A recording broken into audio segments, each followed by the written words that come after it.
सुप्रभात बच्चों, आशा है आप सपरिवार सकुशल होंगे और जो परीक्षाओं की तैयारी आप कर रहे हैं वो बहुत बढ़िया चल रही होगी। तो अभी जो समय हमारे पास शेष है, इस समय को किस तरीके से यूटिलाइज करना है और किस तरीके से बेहतर एक प्लान बना के हमको सभी विषयों में अच्छी तैयारी करनी है। तो आज मैं भौतिक विज्ञान में किस प्रकार से प्रश्न पूछे जाते हैं और जब आप परीक्षा हॉल में जाएंगे तो किस माइंडसेट के साथ जाएंगे, किस तरीके के जो प्लान है आपके दिमाग में होने चाहिए, तो वो सारी चीज़ें मैं आज डिस्कस करने वाला हूँ। विगत 1 या 2 वर्षों में हमने देखा है कि जो सिलेबस है वो भी काफ़ी हद तक रिवाइज़ किया गया है, उसमें बहुत सारे टॉपिक हटा दिए गए हैं। साथ ही जो ब्लूप्रिंट होता है जिसके आधार पे प्रश्न पूछे जाते हैं उसमें भी चेंजेस आए हैं। तो इस बार का जो रामनगर बोर्ड की साइट पे प्रति 10 पेपर था उसके आधार पर और ब्लूप्रिंट जो दिया गया है उसके आधार पर मैं आपको समझाऊंगा कि किस प्रकार से प्रश्न पूछे जाते हैं और आपको किस तरीके से परीक्षा हॉल में उन प्रश्नों को हल करना है। तो सबसे पहले ये देख लेते हैं कि इस बार का ब्लूप्रिंट क्या है। तो यहाँ पर देखें, जो ब्लूप्रिंट है वो इस तरीके से है।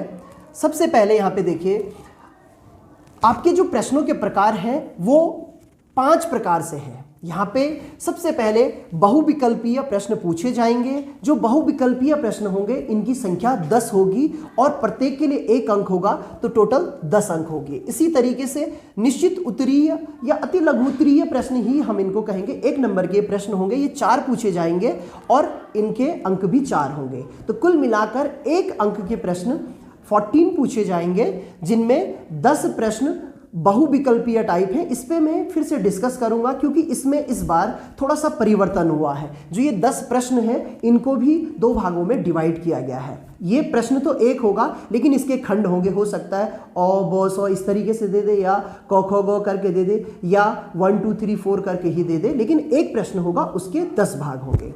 इसके अलावा अति लघु उत्तरीय प्रश्न, प्रत्येक प्रश्न 2 अंक का होगा, इनकी संख्या 10 होगी और टोटल 20 नंबर हो जाएंगे।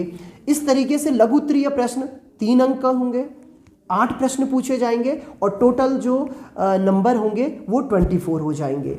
और दीर्घ उत्तरीय पहले 5 नंबर के प्रश्न आते थे, अब 4 नंबर में आएंगे, 3 प्रश्न आएंगे और टोटल 12 अंक हो जाएंगे। तो इस तरीके से आप इसका टोटल योग करेंगे तो ये 70 हो जाएगा। तो जो पहला प्रश्न है इसको एक्सप्लेन कर लेते हैं। मैंने कहा पहला प्रश्न 10 अंक का होगा, उसके 10 भाग होंगे, प्रत्येक भाग के लिए 1 अंक निर्धारित है। इसमें भी फिर 2 खंड किए गए हैं, 2 भागों में ये प्रश्न पूछे जाएंगे। 1 से लेकर 8 भाग तक बहुविकल्पीय प्रश्न होंगे, अर्थात एक प्रश्न के 4 संभावित उत्तर होंगे जिनमें से 1 उत्तर सही होगा। आपको प्रश्न को अच्छे तरीके से पढ़ना है और उसका जो सबसे सटीक आंसर है, जो सही आंसर है, उसी को आपको टिक करना है या लिख कर देना है। कैसे लिखा जाता है वो मैं आपको अभी एक्सप्लेन करूंगा। और 2 प्रश्न अभिकथन और व्याख्या वाले, जो कि इस वर्ष ही पूछे जा रहे हैं। किस तरीके से ये प्रश्न पूछे जा रहे हैं वो भी थोड़ा सा एक्सप्लेन कर देते हैं। यहां पर देखिए, सबसे पहले आपको ये ध्यान रखना है कि जो बहुविकल्पीय प्रश्न है, आपको क्या करना है, मान लीजिए ये है प्रश्न नंबर 1। अब इसका मान लीजिए क करके पूछा गया है, क, और यहां पे आपको लिखना है उत्तर। यहां पर हम सबसे बड़ी गलती करते हैं कि हम प्रश्नों का नंबर सही तरीके से नहीं देते हैं, जिसके कारण जो एग्जामिनर होते हैं, जो कॉपी चेक कर रहे होते हैं, उनको समस्याएं आती हैं। तो स्पष्ट लिखना है प्रश्न नंबर 1 भाग क उत्तर। अब यहां पे आपकी इच्छा है, आप चाहें तो सीधे ऑप्शन, मान लीजिए ए ऑप्शन सही है तो आप ए दे सकते हैं, अगर आपको लगता है बी ऑप्शन सही है तो आप बी दे सकते हैं। आपके नंबर नहीं कटेंगे, समय की भी बचत होगी। आपको ध्यान रखना है, प्रश्न को नहीं उतारना है। यदि आपको लगता है कि आपके पास समय है, आपको दिक्कत नहीं होगी, तो आप प्रश्न उतार सकते हैं, लेकिन प्रश्न उतारना मैंडेटरी नहीं है। आपको लगता है कि 10 प्रश्नों को उतारने में आपका समय बर्बाद होना है तो बिल्कुल भी प्रश्न का उत्तर आप प्रश्नों को बिल्कुल भी ना उतारें, केवल स्पष्ट रूप से जिक्र करें कि आप किस प्रश्न का उत्तर दे रहे हैं। अब यहाँ पे आपने ऑप्शन दे दिया, एक तो ये है तरीका। इसके साथ साथ यदि आप उत्तर भी लिख दें, यानी कि जो प्रश्न पूछा गया है उसका उत्तर भी लिख दें, तो वो ज़्यादा बेहतर होता है। तो यहाँ पे डेमो के लिए मैं आपको बताता हूँ कि जो इस बार का प्रति 10 पेपर था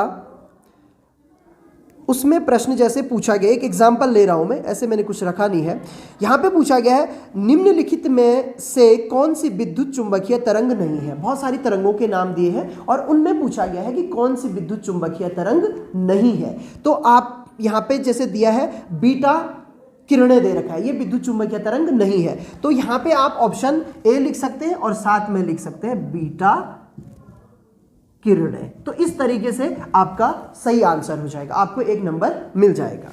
इसी के साथ अभी क्या हो रहा है, जो दूसरा पार्ट है अभिकथन और व्याख्या। पहले तो आपको इसको अच्छे तरीके से समझना है। जो प्रतिदर्श पेपर था इसमें कथन दिया है, उसको पढ़ रहा हूं आपके सामने। लिखा है वैद्युत क्षेत्र की दिशा सदैव समविभव पृष्ठ के लंबवत होती है। क्या लिखता है कि जो वैद्युत क्षेत्र है उसकी दिशा सदैव समविभव पृष्ठ जो होगा, मान लीजिए ये समविभव पृष्ठ है, उस समविभव पृष्ठ पर इस तरीके से लंबवत होती है। ये ए में कहा गया है, यानी कि ये अभिकथन है आपके पास।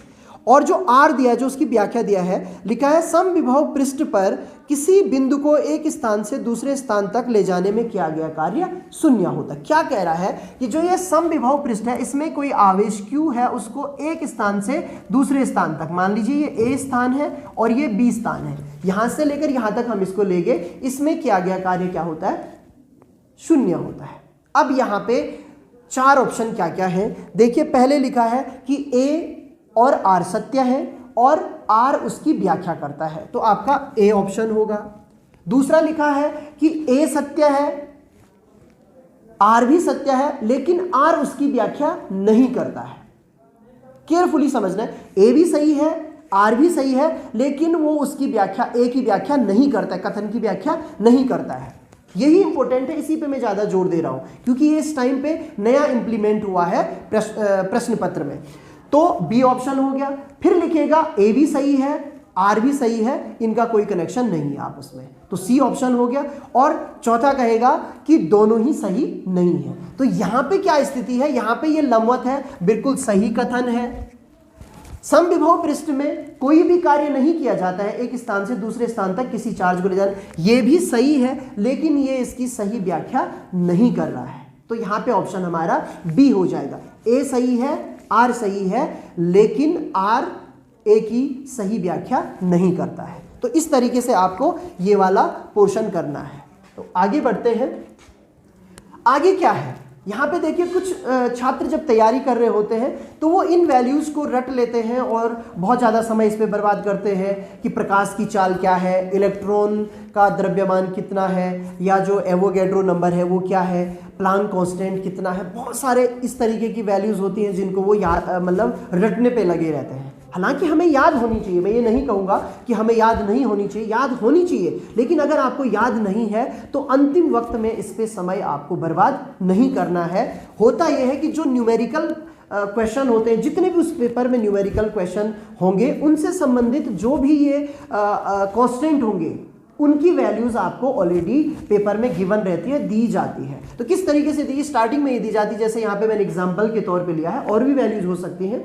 तो जैसे ये प्रकाश की चाल है वो दे रखी है आपके पास, यहाँ पे जो प्लांक कांस्टेंट है उसकी वैल्यू दे रखी है आपके पास।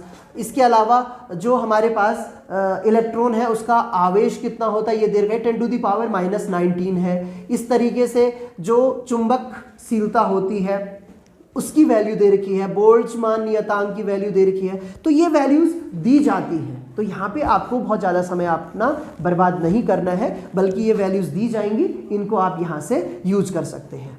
इसके अलावा और किन चीज़ों का आपको ध्यान रखना है, प्रश्नों के उत्तर लिखते समय ध्यान देने योग्य बातें सबसे महत्वपूर्ण पार्ट है कि जब आप परीक्षा हॉल में बैठे हो तो बहुत पॉजिटिव एनर्जी आपके अंदर होनी चाहिए और आप में ये होना चाहिए कि मैं बहुत कुछ जानता हूँ। बिल्कुल भी नेगेटिविटी नहीं होनी चाहिए कि मुझे नहीं आता है। जितना आता है उसको 100% अपनी नोटबुक में लिख के आना है, शुद्ध लिखना है, साफ लिखना है। और सबसे बड़ी बात यह है कि जो प्रश्न है ना उनको बहुत स्पष्ट लिखना है ताकि एग्जामिनर को कॉपी चेक करने में बिल्कुल भी प्रॉब्लम ना हो।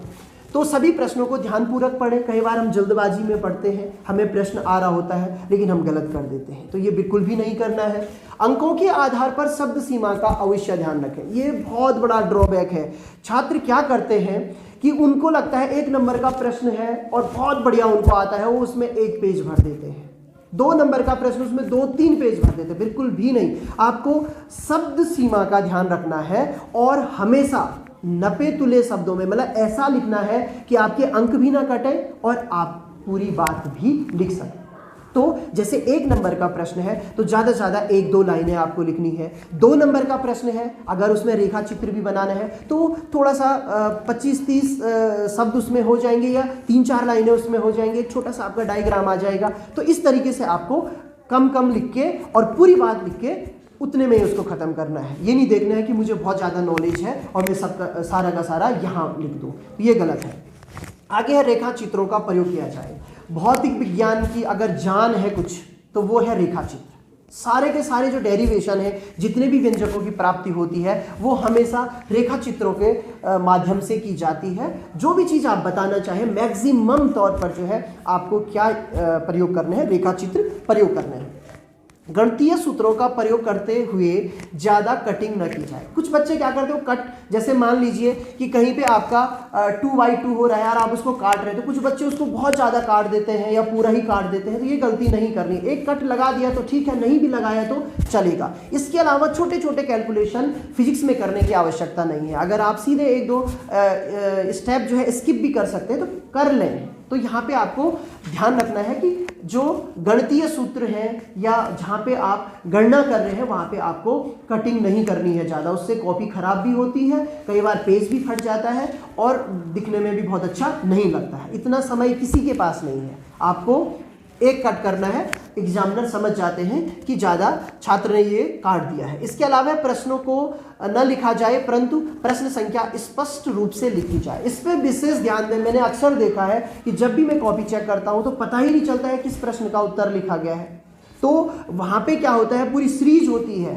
जो कॉपी चेक करने वाले होते हैं उनको जो है अंक आपकी कॉपी में पीछे भी रखने होते हैं, फ्रंट पे भी रखने होते हैं, उनका कैलकुलेशन भी करना होता है। तो बहुत पेचीदा काम है। तो कोशिश ये करें कि आप या तो रिवर्स क्रम रखें या फॉरवर्ड क्रम रखें। रिवर्स और फॉरवर्ड का मतलब ये हुआ, थोड़ा इसको भी समझ लें कि या तो आप प्रश्न को हल करने के लिए प्रश्न नंबर 1 से आगे की तरफ बढ़े 26 की तरफ, राइट। ये क्रम को स्किप ना करें। कोई प्रश्न आपको बीच में नहीं आ रहा है उसको छोड़ दें, लेकिन क्रम फिर यही रखें। और या तो आप क्या करें 26 to 1 रखें। कहने का अर्थ यह है कि मैक्सिमम बच्चे कहते हैं बाद में हाथ थक जाता है, लिखने में दिक्कत होती है, नर्वसनेस हो जाती है, तो वो पहले बड़े प्रश्न कर देते हैं यदि उनको आ रहे हैं और बाद में छोटे छोटे, क्योंकि इनमें कई बार आपको केवल आंसर ही लिखना होता है, कई बार केवल ऑप्शन लिखना होता है, तो आप लोग इसको कर सकते हैं। तो ये दोनों क्रम जो भी हैं इनको स्पष्ट रूप से रखें, लेकिन प्रश्न संख्या होनी चाहिए। मान लीजिए आप लिख रहे हैं तो स्पष्ट होना चाहिए, प्रश्न नंबर 12 का उत्तर लिखें या उत्तर यहाँ पे लिखें और इस तरीके से डैश लगा के अच्छे से दिखना चाहिए कि ये 12 है उसका उत्तर है। यदि उसमें पार्ट है, क पार्ट है, ब पार्ट है, तो वो भी लिखें कि 12 क का उत्तर या ख का उत्तर, ये स्पष्ट रूप से। तो इस वर्ष भौतिक विज्ञान का जो ब्लूप्रिंट है और प्रश्नों का जो प्रकार है, साथ में प्रश्नों की संख्या में किस प्रकार का परिवर्तन किया गया है और किस तरीके के प्रश्न पूछे जाएंगे, जिसमें मैंने आपको कहा कि इस टाइम पे 2 प्रश्न ऐसे आएंगे जो अभिकथन और व्याख्या वाले होंगे। आपको केयरफुली उन प्रश्नों का हल करना है। साथ ही मैं पूरी आशा करता हूं कि आपकी पढ़ाई बहुत अच्छी चल रही होगी। साथ में ये भी कहना चाहूँगा कि हम वीडियो के माध्यम से लगातार बहुविकल्पीय प्रश्नों की सीरीज चला रहे हैं, 1 या 2 नंबर के प्रश्नों की सीरीज चला रहे हैं और साथ ही पिछले 5 से 10 वर्षों में जो प्रश्न मैक्सिमम टाइम पूछे गए हैं, जिनके इस वक्त भी पूछे जाने की संभावना है, उन प्रश्नों को भी हम वीडियो के माध्यम से आपके बीच लेकर आएंगे। तो जब भी आपको लगे कि सेल्फ स्टडी करके थोड़ा सा आप थक गए हैं, थोड़ा सा आपको रेस्ट चाहिए और आप चाहेंगे कि यार थोड़ा सा हम जो है मोबाइल में कुछ देख लें, तो उस वक्त आप ज़रूर अपने समय को यूटिलाइज़ करें और उन वीडियो को देखें। तो मुझे पूरी आशा है कि आपको बहुत ज़्यादा फ़ायदा इससे मिलेगा। तो आगामी परीक्षा के लिए आप सबको शुभकामनाएं और मेरे को पूरी उम्मीद है कि आपके जो पेपर होंगे वो बहुत बढ़िया होंगे, अच्छे तरीके से आप करेंगे, एक पॉजिटिव माइंडसेट के साथ आप परीक्षा हॉल में जाएंगे तो निश्चित तौर पे आपको सफलता मिलेगी। धन्यवाद।